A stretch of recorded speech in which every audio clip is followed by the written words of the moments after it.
Ce programme vous est offert par Illico Cash.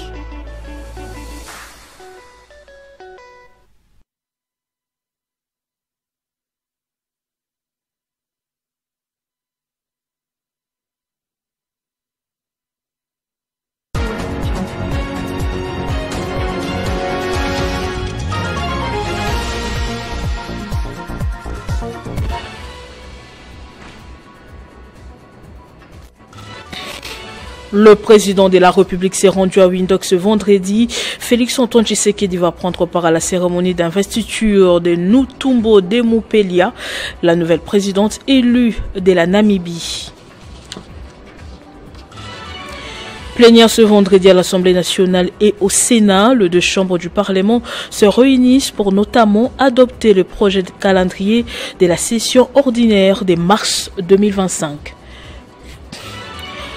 En sport, football éliminatoire de la Coupe du Monde 2026, la RDC reçoit le Soudan du Sud ce soir à 17 h au stade des Martyrs. Un match comptant pour la 5e journée et le premier de l'année pour les Léopards de la RDC. Nouveau journal sur Télé 50, bienvenue à tous. Le chef de l'État Félix-Antoine Tshisekedi a effectué un déplacement pour la Namibie où il va prendre part à la cérémonie d'investiture de Netumbo Demu-Pelia, la nouvelle présidente élue. L'événement devait avoir lieu au stade de l'Indépendance, mais il a été délocalisé à la dernière minute au palais présidentiel en raison d'intempéries. Cette investiture coïncide avec la célébration de la 35e anniversaire de l'indépendance de la Namibie. Bien avant son départ pour Windhoek, le chef de l'État Félix-Antoine Tshisekedi a présidé hier jeudi à la Cité de l'Union africaine une réunion de haut niveau sur le projet d'élaboration du plan stratégique climat des affaires pour la transformation structurelle de l'économie. Objectif principal, relever les défis persistants auxquels est confronté le climat des affaires en République démocratique du Congo. C'était une réunion de haut niveau sur le projet d'élaboration du plan stratégique climat des affaires pour la transformation structurelle de l'économie. Pour le président de la République, Félix Tshisekedi, le climat des affaires en République démocratique du Congo est confronté au problème des lourdeurs administratives, insécurité juridique et judiciaire, complexité fiscale et parafiscale, déficit d'infrastructures et accès libre au financement. L'élaboration du plan stratégique climat des affaires devrait prendre 7 mois. À cette occasion, le chef de l'État a recommandé que ces documents soient un levier pour notamment faciliter la création d'entreprises, réformer les systèmes fiscaux et administratifs de la RDC et valoriser le Made in Congo pour stimuler la production locale. Le chef de l'État, par la même occasion, a appelé toutes les parties prenantes à mutualiser leurs efforts pour la réussite de ces projets. Malgré les turbulences actuelles, nous devons impérativement renforcer l'image et l'attractivité de notre pays. Attirer les investissements nationaux et internationaux est une nécessité vitale pour stimuler la création de richesses et d'emplois. Pour les garants de la nation, la République démocratique du Congo est une terre d'opportunités. Il est temps de les saisir, de transformer son potentiel en richesse réelle et de garantir un avenir meilleur aux générations futures. Particulièrement, il a évoqué la problématique de l'entrepreneuriat des jeunes et de l'emploi des jeunes. Et comme je l'ai dit, c'est une initiative à saluer.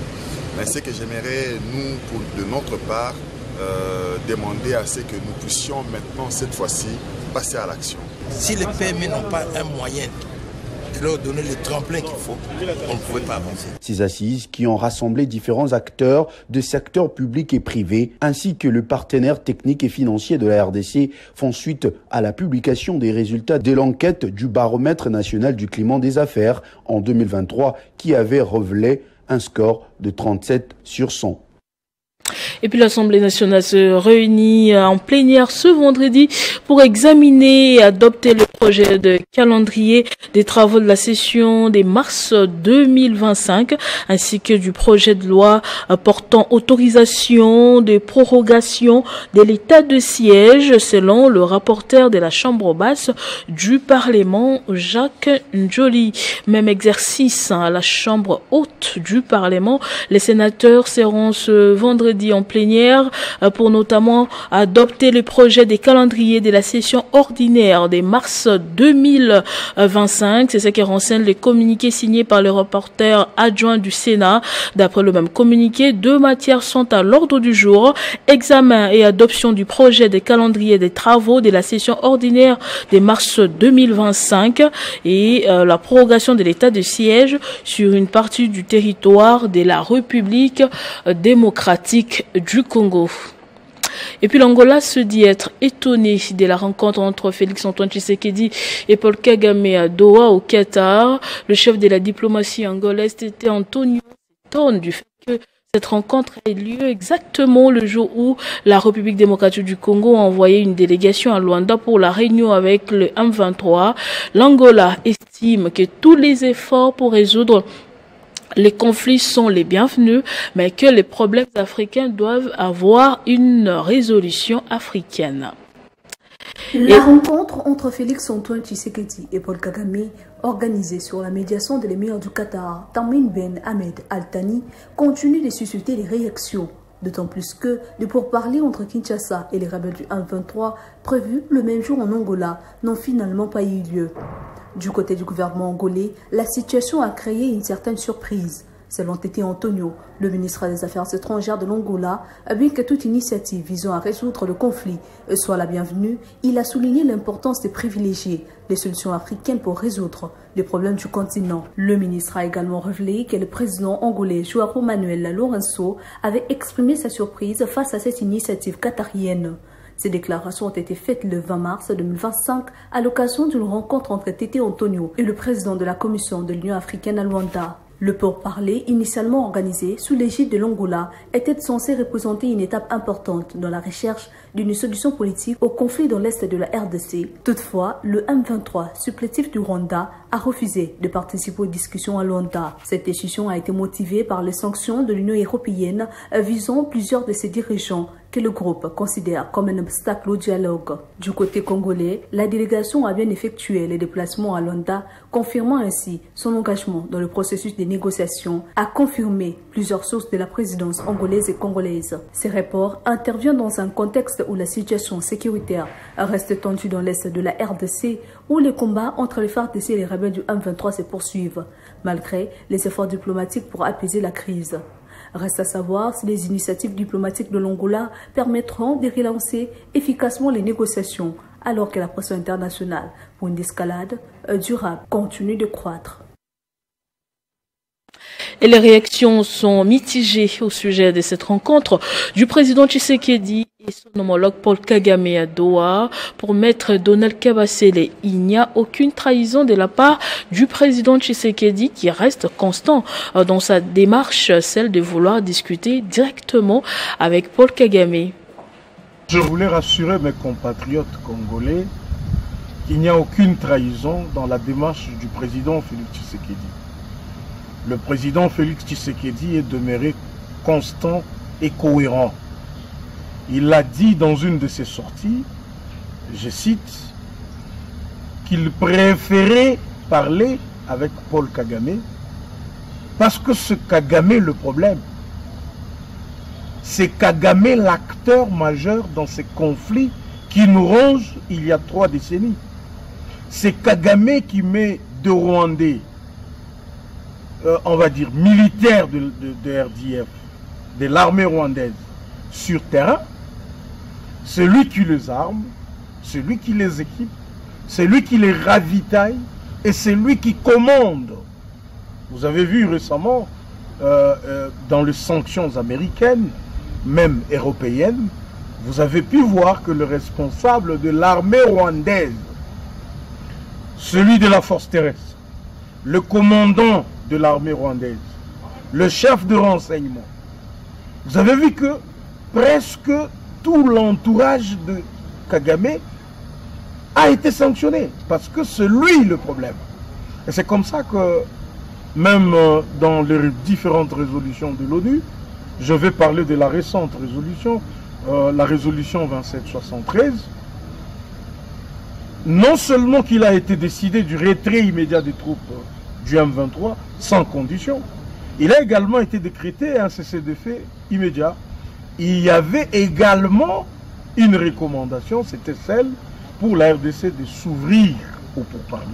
Ce n'est pas l'initiative du président Tshisekedi, mais c'est l'initiative de l'émir du Qatar, qui est un ami de la RDC, comme il est également un ami du Rwanda. Et le président Tshisekedi n'a jamais été opposé. Il le dit, il le répète à quiconque voudrait l'entendre. Partout où on parlera de la RDC, là où on voudra de la paix, là où on voudra de la sécurité, eh ben, le président Tshisekedi est déterminé à y aller.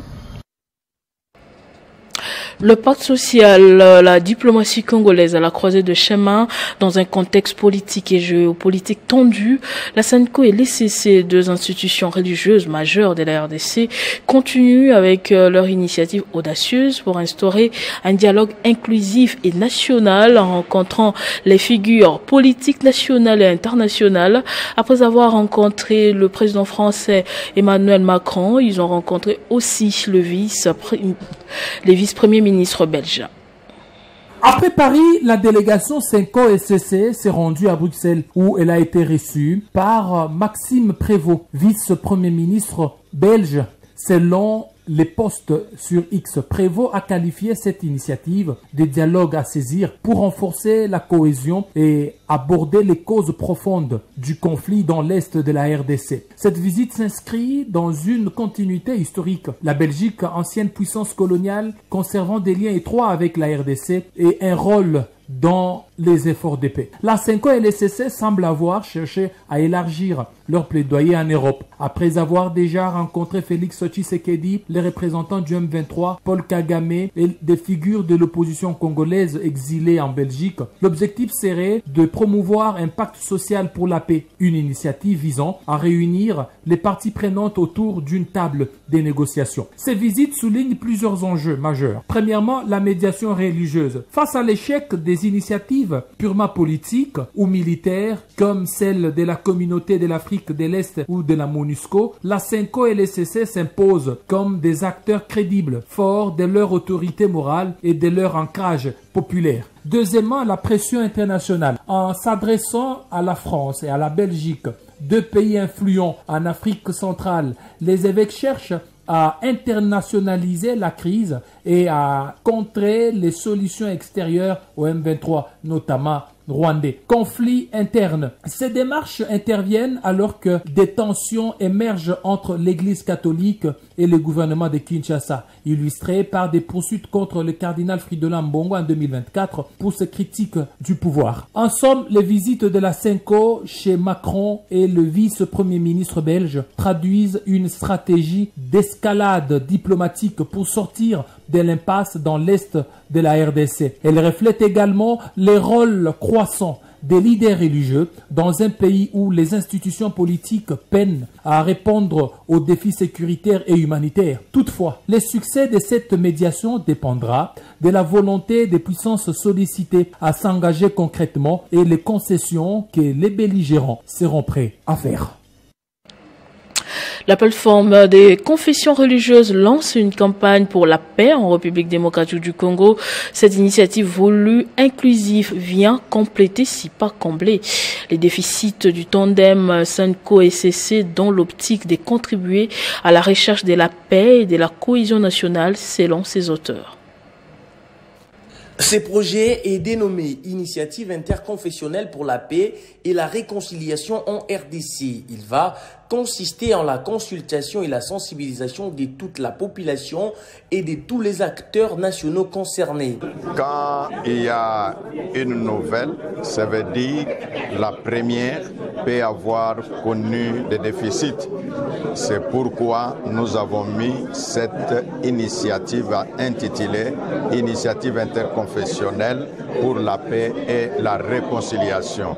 Ce sont ces raisons qui font que la nôtre voit le temps, l'urgence et ce qu'il faut faire pour apporter la paix en République démocratique du Congo. Dans sa présentation, il a été estimé que la démarche des évêques de la SENCO et de l'ECC aurait été porteuse d'espoir si elle intégrait les attentes et les craintes légitimes de tous. Nous nous présentons une initiative inclusive, une initiative transparente, une initiative qui tient compte des facteurs temps dans ce que nous faisons. Nous disons tous les Congolais seront consultés. Cette plateforme, dirigée par l'archevêque Ejibaya Mapia, est composée de 10 confessions religieuses parmi lesquelles les musulmans, les kimbanguistes, l'église orthodoxe, l'église autochtone, l'église des réveils au Congo, l'église d'Iloba et Nzambe, l'armée du salut et l'église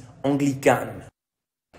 La situation de droits de l'homme a été au menu des échanges entre la ministre des Affaires sociales, Action humanitaire et solidarité nationale, Nathalie Aziza Mounana, et le président du Conseil national des droits humains, Paul Sampou. Les deux personnalités ont condamné les violations massives de droits humains dans les zones sous occupation rwandaise. C'est une journée chargée pour la ministre des Affaires sociales, Action humanitaire et solidarité nationale, Nathalie Aziza Mounana, qui a commencé au centre Wallonie Bruxelles de Kinshasa à la journée des réflexions sur la Congolaise au centre de toutes les ambitions. Au cours de la conférence, la ministre des Affaires sociales a sensibilisé la jeunesse féminine, fille d'aujourd'hui et femme de demain, à intégrer massivement l'armée congolaise pour défendre la patrie. Et dans son cabinet de travail, Nathalie Aziza Mounana a accordé son audience au président du Conseil national des droits de l'homme, Paul Ntsapou. Ensemble, ils ont passé en revue la situation des droits de l'homme dans les zones occupées dans l'est du pays par le Rwanda et les supplétifs du M23. Ils ont aussi dénoncé la concentration des violations de droits humains. La question des réfugiés dans les pays limitrophes n'a pas été non plus oubliée dans cette audience. J'étais au Burundi où j'ai vu les masses de populations et de compatriotes, surtout les femmes et les enfants non accompagnés. Voilà pourquoi aujourd'hui, en ce qui concerne le social, il est de bon aloi que je vienne discuter, échanger les informations avec son Excellence, qui m'a très bien reçu et qui m'a dit ce que fait le gouvernement. Et l'espoir est permis que le cri d'appel que les populations, pas moins de 100 000, qui ont quitté l'encoignure de Ruzizi et les lacs Tanganyika pour fuir et se réfugier au Burundi, à Bujumbura par exemple. Des victimes, je les ai vues, des directs, et même des victimes, des gens qui ont perdu leurs parents. Ces échanges traduisent l'intérêt combien soutenu du gouvernement souminois en faveur des populations meurtries dans l'est de la République démocratique du Congo et la détermination du chef de l'État, Félix-Antoine Tshisekedi Tshilombo, pour une solution durable. Sous l'autorité du ministère de l'Urbanisme et de l'Habitat, la direction de la gestion immobilière convoque d'urgence les propriétaires des antennes de télécommunications et panneaux publicitaires installés sur l'immeuble Interpol ex-24 novembre.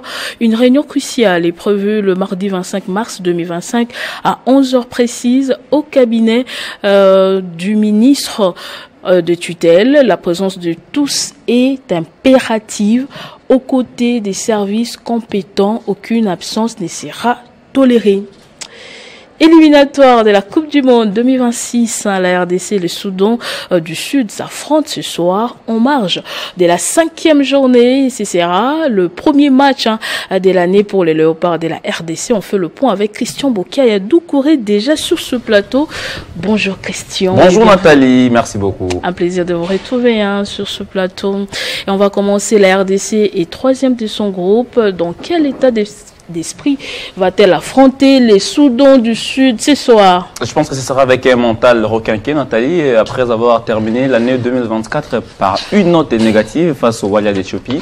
Alors ce soir, au stade de Marty, il faudra absolument affronter ou aborder cette rencontre avec la Grinta, c'est-à-dire prendre 3 points, question de se relancer un tout petit peu. Parce que n'oublions pas que dans ce groupe, il y a bien sûr le Soudan qui est premier avec 10 points, le Sénégal deuxième avec 8 points. En cas de victoire, la RDC va grimper en première position en attendant le duel de demain entre le Soudan et le Sénégal, ce sera bien sûr en Libye. Bref, on devra aborder cette rencontre avec beaucoup de positivité. Question de se relancer bien sûr dans ce groupe B. On dit l'abondance ne nuit pas, mais je ne sais pas si c'est le cas avec la RDC. Est-ce que le nombre important des avant-centres va compliquer les calculs de Sébastien Desabre pour faire son 11 de départ? Allez, c'est la question que l'on se pose à quelques heures de ce match. On s'est dit qui de Cédric Bakambu, Simon Banza, Samuel Essende, mais également Fiston Maël Kalala sera titulaire. Bon, beaucoup de questions déjà. On sait que dans l'équipe nationale, la hiérarchie sera peut-être respectée avec Cédric Bakambu qui est un ancien, mais ça fait belle lurette qu'il ne marque pas autant pour les avant-centres qui étaient là. Rappelez-vous, même lors de la CAN, aucun avant-centre n'a réussi à marquer un petit but. Bon, de temps en temps, c'est Fiston Maël Kalala qui essaie un peu de décanter la situation, mais généralement, il est bon quand il entre. Alors, est-ce que Sébastien prendra les risques de les mettre directement dans le 11 de départ ou bien il faudra le garder, parce qu'on sait que quand c'est Fiston qui entre, il apporte un peu plus du tonus. Beaucoup de questions. Alors, nous aussi, à notre côté, on a essayé de poser cette question à Sébastien. C'est vrai que si la ligne d'attaque, il y a un peu beaucoup de suspense en défense. On sait que Rocky Bouchiri aura peut-être un peu plus de chance. Le seul jusque-là qui a beaucoup plus de temps de jeu, contrairement à Chancel et Inon Abaka en club. Alors, on a posé la question à Cédric pour ses comebacks. Est-ce qu'il est en forme? Est-ce qu'il va marquer? Est-ce il n'a pas peur un peu de cette concurrence loyale? Je voudrais qu'on écoute sa réponse, je crois en 30 secondes. Merci Christian, on le suit. Je suis content de revenir en sélection nationale après plus d'1 année. C'était long pour moi. Et voilà, on sait ce qui m'est arrivé. J'ai eu une grave blessure. Mais aujourd'hui, c'est derrière moi. Et j'espère pouvoir renouer avec le succès justement en équipe nationale. Nous, on a la chance d'avoir pas mal d'avant-centres. Ce n'est pas toutes les sélections qui peuvent se vanter d'avoir 4 avant-centres de telle qualité. Maintenant, moi, mon rôle, c'est un rôle de grand frère. Moi, je suis là pour leur enlever de la pression. Preuve en est, je suis devant vous, c'est moi qui réponds aux questions aujourd'hui. Donc voilà. Mais on a des attaquants de qualité et j'espère qu'ensemble, on pourra réussir à atteindre nos objectifs. Voilà. Très mature, hein, sa réponse. Hein. Ouais, très très mature, parce que là déjà, il sait qu'il n'était pas là pendant presque 1 année. Il est de retour. Maintenant, il ne peut pas venir directement se dire « je suis le titulaire incontestable », parce que vous avez Simon. Vous avez SND aussi, qu'on a essayé, je crois, à 2 ou 3 reprises. Bref, il devra aussi attendre, mais ce qui est vrai, il est en forme. Il a marqué en Europa League Conference avec Betis.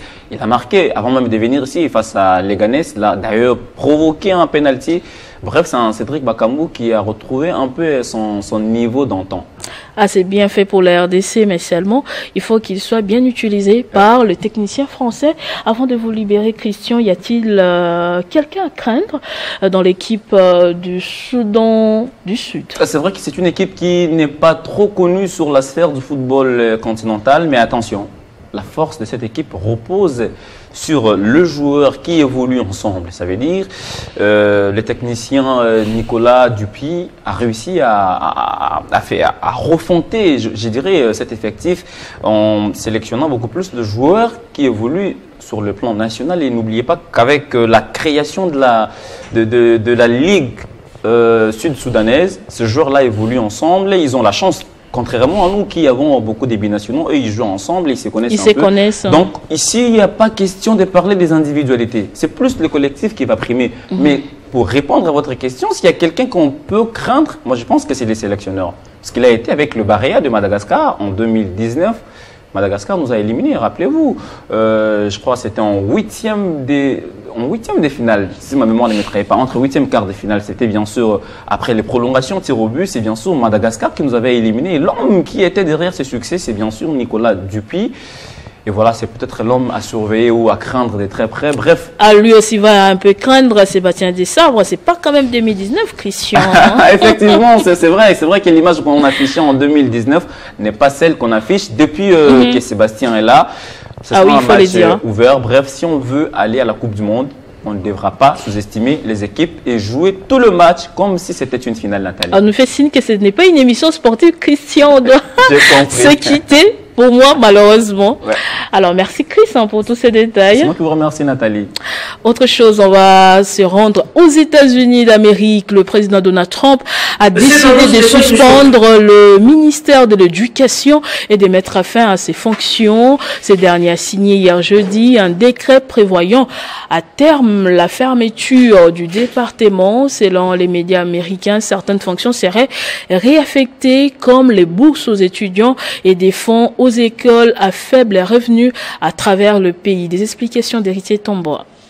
Cette annonce n'est pas une surprise puisqu'il s'agit d'une promesse des campagnes qui figurait dans les programmes Project 2025 de l'actuel président américain. La scène est étrange. Donald Trump assis dans un salon de la Maison-Blanche entouré d'enfants assis derrière des pupitres d'écoliers, des militants conservateurs, d'influenceurs et des 6 gouverneurs républicains. La décision a entraîné le renvoi des 2000 agents fédéraux relevant du département de l'éducation qui ont été démis de leur poste. Selon les informations, l'offensive contre ce ministère s'inscrit aussi dans la volonté de Donald Trump de tailler dans les dépenses publiques du pays. Le président américain a précisé que les fonctions selon lui utiles du ministère seraient préservées, en particulier des bourses pour les enfants défavorisés et des aides pour les élèves en situation de handicap. Lors de son premier mandat, Donald Trump avait déjà tenté de faire supprimer ces ministères, mais cette mesure n'avait pas été adoptée par le Congrès à l'époque. Dans la foulée, les défenseurs des écoles publiques ont déclaré que la suppression du département laisserait les enfants dans un système éducatif fondamentalement inégal. Et ce journal est terminé, place au rappel des titres.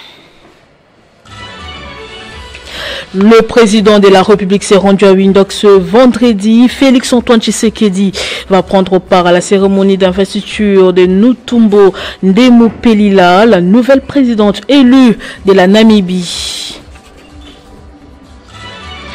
Plénière ce vendredi à l'Assemblée nationale et au Sénat, les 2 chambres du Parlement se réunissent pour notamment adopter le projet de calendrier de la session ordinaire de mars 2025.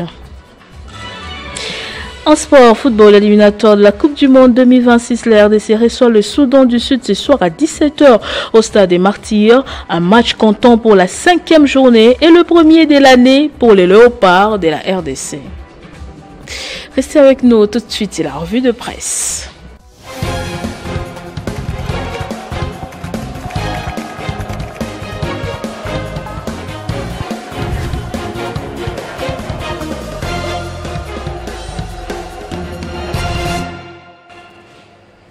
Et la lecture transversale des journaux parus ce vendredi, c'est avec vous, Nathan Diamoueté, bienvenue. Merci Nathalie Yoko. RDC pour un climat des affaires attractif, Kinshasa donne des pistes possibles.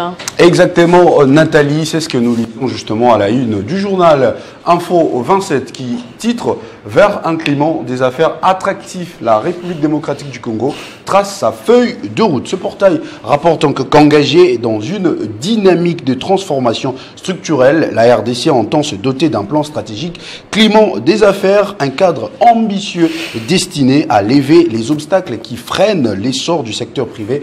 Pour sa part, le journal Les Quotidiens renseigne, Nathalie, que ces assises qui ont rassemblé justement différents acteurs des secteurs publics et privés ainsi que les partenaires techniques et financiers de la RDC font suite à la publication de résultats de l'enquête du baromètre national du climat des affaires en 2023 qui avait révélé un score de 37 sur 100. Ce portail met également en exergue le propos du chef de l'État Félix Tshisekedi, je cite, « J'encourage vivement les pouvoirs publics, les secteurs privés ainsi que nos partenaires techniques et financiers à maintenir cette dynamique des collaborations constructives qui a animé nos échanges aujourd'hui. Cette synergie est indispensable au succès du plan stratégique. » Fin des citations. Nathalie, cette réunion a été organisée, relève le journal La Prospérité par la cellule climat des affaires, un service technique spécialisé du cabinet du président de la République ayant pour mission d'étudier, analyser, évaluer, faire des propositions pour améliorer l'environnement économique et les climats des affaires en RDC. Guerre dans l'Est, c'est votre deuxième sujet, la rage de Paul Kagame suite à la victoire diplomatique de Kinshasa. Et effectivement, Nathalie, à la une du journal Le Maximum, nous lisons il s'en mêle le pinceau dans les contradictions. Rwanda, bientôt les Nathalie CEBI hebdomadaire rapporte que suite aux sanctions internationales qui s'abattent sur les régimes de Paul Kagame, le président rwandais se retourne vers son peuple à la fois pour s'assurer son soutien et s'est forgé une illusion de popularité à travers ses meetings. Et ce journal revient à relever justement qu'un air de fin de règne. Il poursuit dans ses pages intérieures qu'au Rwanda, des témoins cités dans ces colonnes rapportent que les populations sont de plus en plus obligées de manifester leur soutien indéfectible à Paul Kagame en répondant justement présent aux manifestations de masse. De son côté, au-delà des sanctions, Nathalie, des condamnations contre le Rwanda continuent.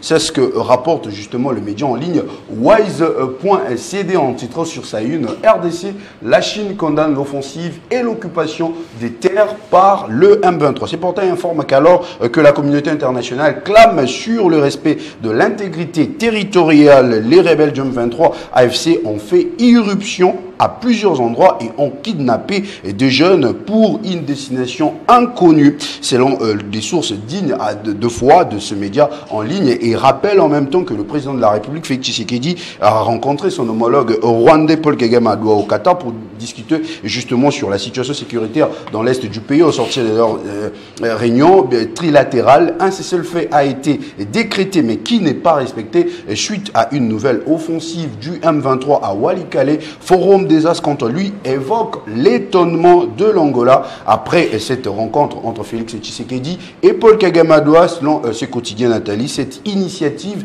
a pris de court, y compris João Lorenzo, médiateur officiel du conflit, qui s'est dit étonné par ces développements. Lorenzo, qui s'investit d'ailleurs activement dans la médiation de cette crise, n'avait visiblement pas été informé de cette rencontre de Doha. Luanda n'a pas caché sa surprise, insiste ce journal, et c'est ce qu'a justement déclaré le ministre angolais des Relations extérieures, était Antonio, cité par l'agence angolaise de presse.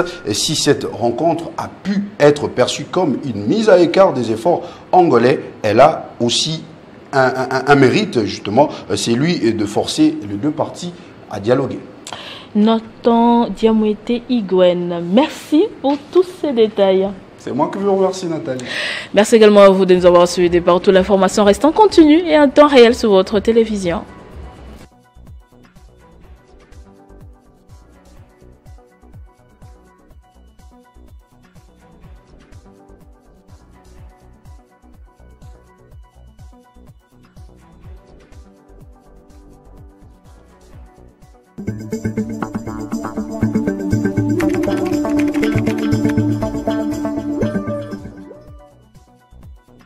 Ce programme vous a été offert par Illico Cash.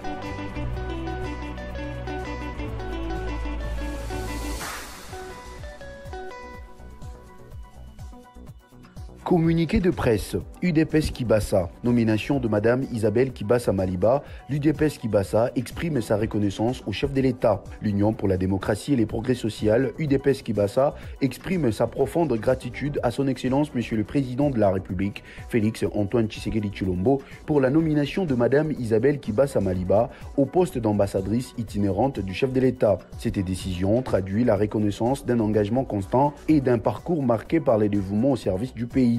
L'UDPS Kibassa salue l'engagement de Madame Isabelle Kibassa Maliba pour la RDC, qui s'est toujours illustrée par son engagement en faveur d'une gouvernance inclusive et du développement socio-économique de la RDC. En mai 2023, elle a joué un rôle clé dans la mobilisation des femmes pour la réélection du président Félix Tshisekedi Tshilombo, notamment à travers la signature de la charte de l'Union des femmes engagées pour la réélection de Félix Antoine Tshisekedi, UFRF. Son combat pour une participation active des femmes à la vie politique et sociale du pays s'inscrit dans une dynamique de progrès et de consolidation démocratique. L'UDPS Kibassa reconnaît l'importance de cette nomination pour la diplomatie congolaise avec son expérience et sa vision stratégique. Madame Isabelle Kibassa Maliba représente un atout précieux pour la diplomatie congolaise. Son rôle d'ambassadrice itinérante ne sera pas seulement symbolique, il s'inscrit dans la volonté du chef de l'État de renforcer l'influence de la République démocratique du Congo sur la scène internationale. Grâce à son expertise et son engagement, elle incarnera avec brio la voix du Congo dans les instances diplomatiques. L'Union pour la démocratie et les progrès sociaux UDPS Kibassa salue cette nomination et assure Madame Isabelle Kibassa Maliba de son soutien indéfectible dans l'accomplissement de ses nouvelles fonctions. Par cette décision, son Excellence Félix Antoine Tshisekedi Tshilombo confirme une fois de plus sa volonté de s'entourer des compétences avérées pour faire avancer la nation congolaise. Fait à Kinshasa le 17 mars 2025. Professeur Dr Adrien Likengelo Babelangui, le président national AI.